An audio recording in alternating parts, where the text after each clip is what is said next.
তাই রোজ সকালে 1 কোয়া রসুন কাঁচা চিবিয়ে খেলে তা সবচেয়ে বেশি উপকারে আসে। রসুন কি রোজ খাওয়া উচিত? খেলে কী পরিমাণে খাবেন এবং কিভাবে? নিয়মিত রসুন খেলে হার্ট ও রক্তচাপ ঠিক থাকে, কম থাকে কোভিডের জটিলতাও। এর আরও নানা উপকার রয়েছে। স্বাস্থ্য রক্ষায় রসুন খাওয়ার চল অনেক দিনের। খ্রিস্টপূর্ব 1500 শতকে চীন ও ভারতে রক্ত পাতলা রাখার জন্য এর প্রচলন ছিল।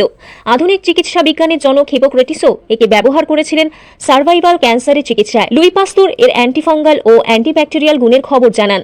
তবে সময়ের সাথে সাথে আরও নানান উপকারের কথা জানা গিয়েছে। আধুনিক বিজ্ঞানীরা জানান হৃদরোগ প্রতিরোধে এর ভূমিকার কথা। বিজ্ঞানীদের দাবি কাঁচা রসুন খেলে হার্ট অনেক বেশি সুস্থ থাকে। রক্তচাপ নিয়ন্ত্রণেও এর ভূমিকা রয়েছে। আসুন জেনে নিই কোন অসুস্থতায় কিভাবে খাবেন এই রসুন।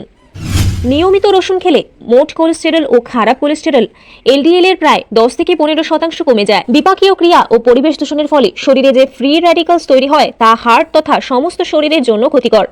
রসুনের অ্যান্টিঅক্সিডেন্ট সেই ক্ষতি খুব ভালোভাবেই ঠেকাতে পারে।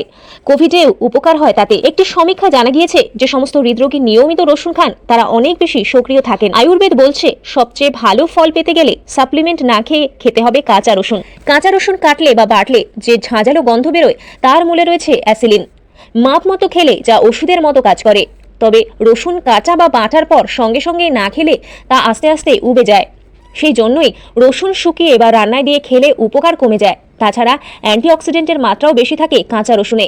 পূর্ণবয়স্কদের ক্ষেত্রে 2 থেকে 3টি রসুনের কোয়া খেতে বলেছেন পুষ্টিবিদরা। তাই রোজ সকালে 1 কোয়া রসুন কাঁচা চিবিয়ে খেলে তা সবচেয়ে বেশি উপকারে আসে। আয়ুর্বেদ বিশেষজ্ঞরা বলেন রসুনের পুরো উপকার পেতে হলে খেতে হবে কাঁচা। এমনি খেতে অসুবিধা হলে ধনেপাতার সঙ্গে বেটে নিয়ে তবে খান, কিংবা নারকেল বা কচু বাটা মিশিয়েও খেতে পারেন কাঁচা রসুন। এরকম আরও ভিডিও পেতে চ্যানেলটি সাবস্ক্রাইব করে আমাদের সঙ্গে থাকুন।